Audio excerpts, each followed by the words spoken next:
Hello everybody, this is your boy, the almighty Green Talents. Coming to with a video that I should have made a week ago, but for some reason I got sidetracked, so I had other things to do. But before I go ahead and get started, this pertains to the NFL. So before I go ahead and get started, please comment, like, share, subscribe, notification bell on top, and the thumbs up, because that would matter the most, because you get my video circulated all over YouTube, all over social media for your enjoying pleasure. And last but not two things but not least, hit the notification bell on top so I make a video that comes through from me to you, and comment when the video is complete. Then go ahead and get right into it. Okay. The NFL put out some gambling rules changes last week, and I should have made a video on it. I did bring it all down here, so let's go ahead and get started. Because see, 3 players from the NFL had just got suspended earlier, late in the season, when the season came to an end. Three Detroit players, one guy in particular, Detroit former first-round pick a year ago, James Williamson. He was a first-round draft pick by Detroit Lions last year, I believe. He got hurt, didn't play no season, so he never played a single game. But he did some gambling. I'm not exactly sure who he gambled on or what he gambled about, but he got suspended for, I think, a few games going into this season, coming up season. So here are the changes that the Detroit Lions caused for the rules to change. But it wasn't just Detroit; it been other players too that have been suspended. One guy, if you remember, Calvin Ridley got suspended the year before for gambling, and so he was traded from the Falcons to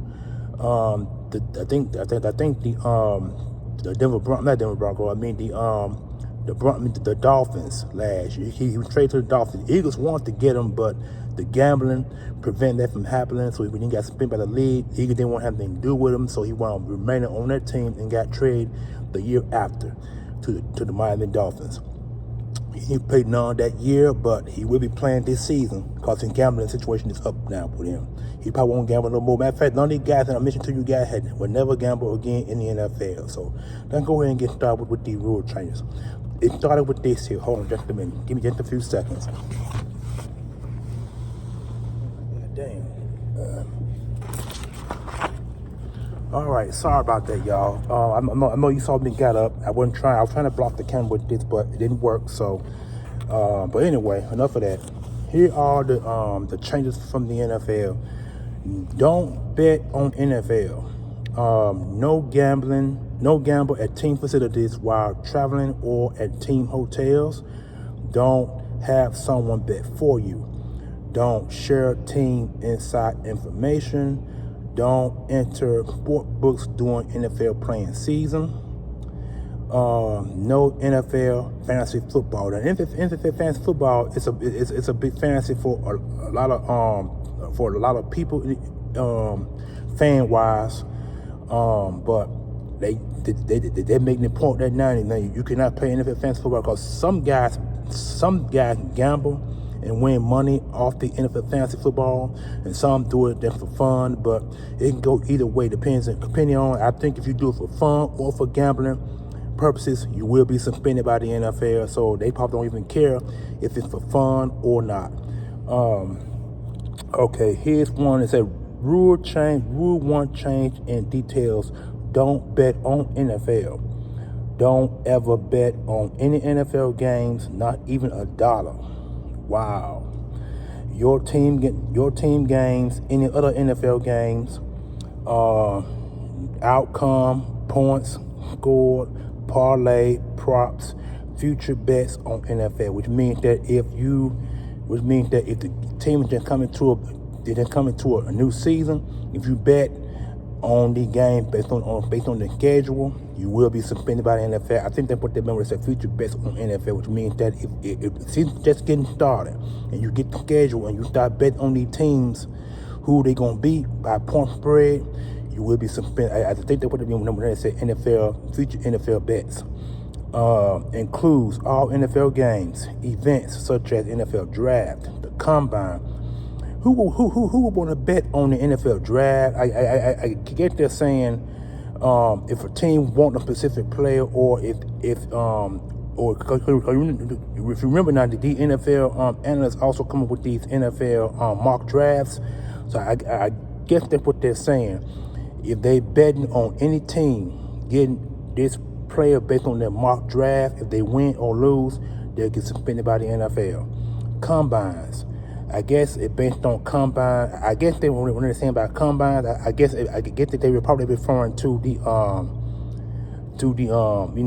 the runs. You know when they get the when they get the sprints, the NFL sprints, and they talk about based on what their sprint score is going to be, like 4.5, 4.25, somewhere along up in there. If you want a 4.5 speed or 4.50 speed, if you bet on that, that's considered gambling. You know what I'm saying? So I guess they mean, but it's an NFL combine. The high jumps they do, the bench pressing, all of that. I think that's what they mean by NFL combines.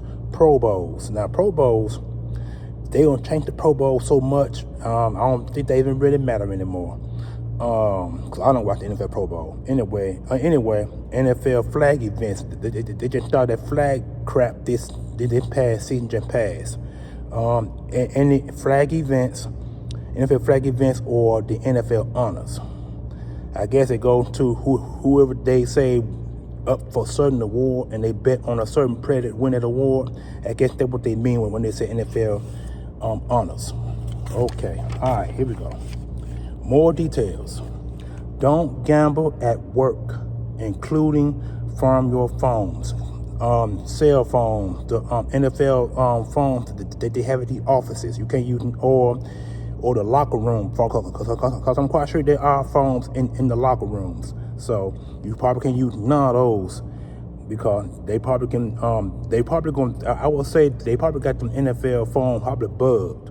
So if a player or executive, owners, if any of them are included, including workers, if you work for the Philadelphia Eagles, and if you a worker, towel boy, whatever, if you bet on any NFL game, regardless if it's the Philadelphia Eagles or any other team, yada yada yada, if they catch you at that team facility, they're gonna do a long investigation, use them phone line to see who the player was, the time, the date, and player or employee. If they found that you did that, the player will suspend it, but the employee will be fired for it. So, cause you jeopardize. If the employee do it, I mean you are jeopardizing your team, jeopardizing the team and the organization. So that means the employee can't bet either if you work for any NFL facility. Let me see. Don't bet on anything when at team facilities, like I mentioned, stadiums, parking lots, on team trips, team planes, team buses, cars, team hotels, or any other team business. But the main summary: don't bet on anything while at work. And that also pertains to what I said earlier in the video about team employees. Like if you're a towel boy, or if you work in the weight rooms, or you're a custodian, housekeeping, all of that. If you bet, if you work for the team and you bet while you are jeopardizing the team and the organization, so therefore it will lead to your resignation or your firing. So that's what I want to make a video on. Like I said, I should have did the video on this here days ago, but days ago into last week, because that's when the NFL rules came into existence, was last week. Well, the rules been out for years. It can get their teams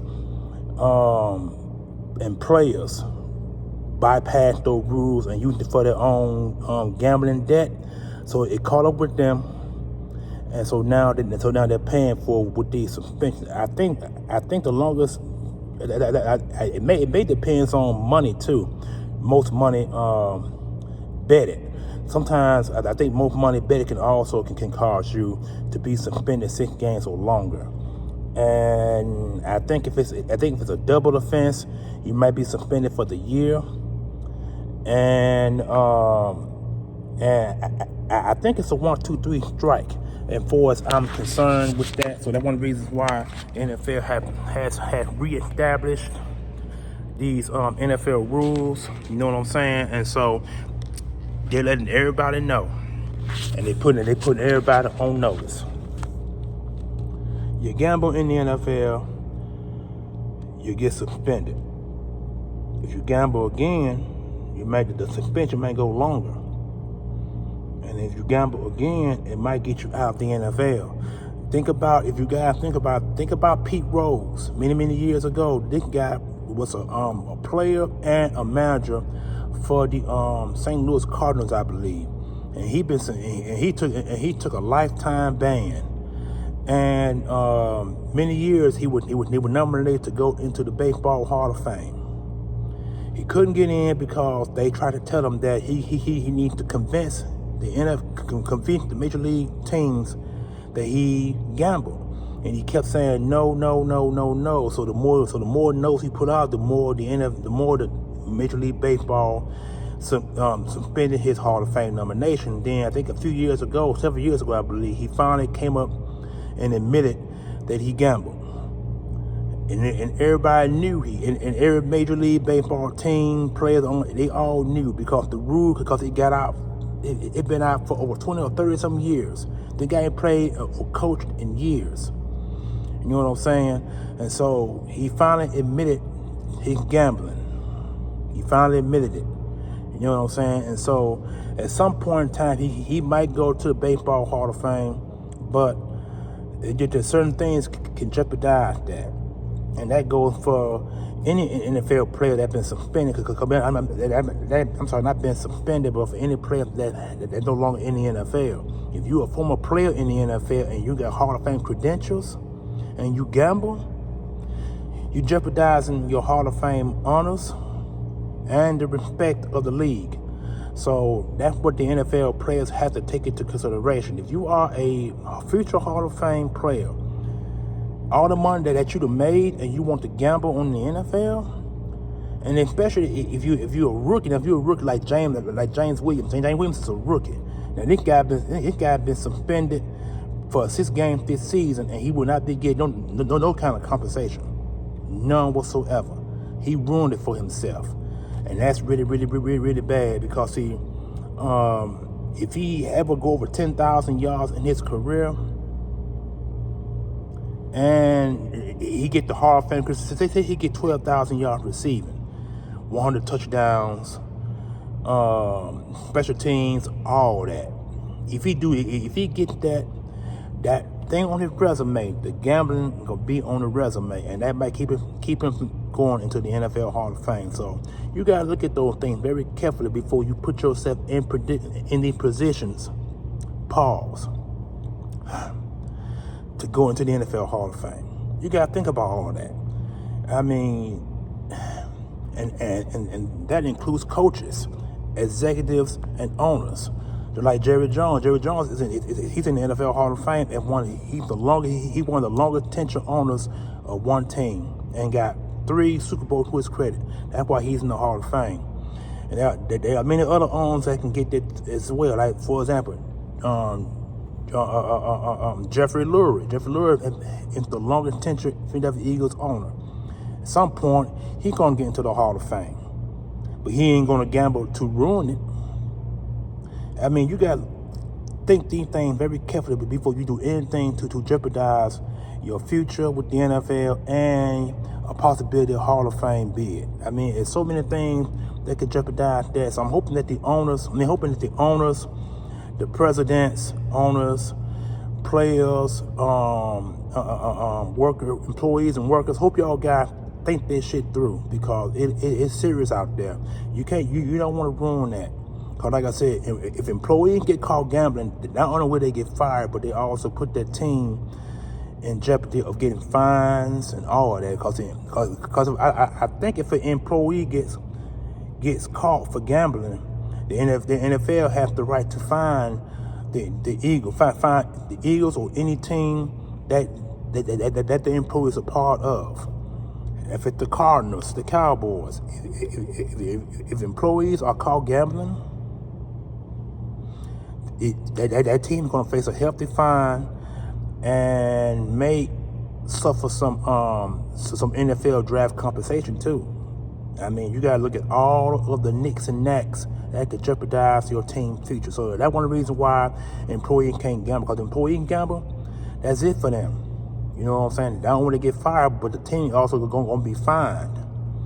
And you can lose some draft compensation, like I mentioned in the field just recently. So a lot of things to consider, to think about. So I'm hoping these NFL players, owners, and stuff recognize that before they even go any further with these situations and for gambling. That's why these rules are put in place, for players to obey them, follow them, and be dimmed by them. Because if you don't, that's your life, your career, and possible, like I said, possible Hall of Fame bid. You don't want to do that. Regardless if you're a retiree, because if you're retired, that could also cost you too. Because you're still on the NFL register. If you're a retired NFL player, you're still on the register, regardless. And if a retiree is caught gambling, he's going to get fined, and he might risk his NFL benefits. Because you do get retirement benefits after your career is over with. You could jeopardize that. So that's one reason why not too many NFL players are playing or retired worth that risk. They don't do it. They really don't do it. You know what I'm saying? So so then go ahead and end this video on a high note. One thing, don't gamble. If you want to risk your future, don't gamble. If you want to risk your Hall of Fame bid, don't gamble. If you want to cost that team draft picks, don't gamble. Because there's a whole lot of things that could jeopardize you. I'm out of here, y'all. Enjoy your Monday, beginning of the week. As you can see, it's new. I am at work doing the video, and it's it for me. We'll be doing more videos in the coming days, so you guys enjoy your afternoon, your morning. Peace out.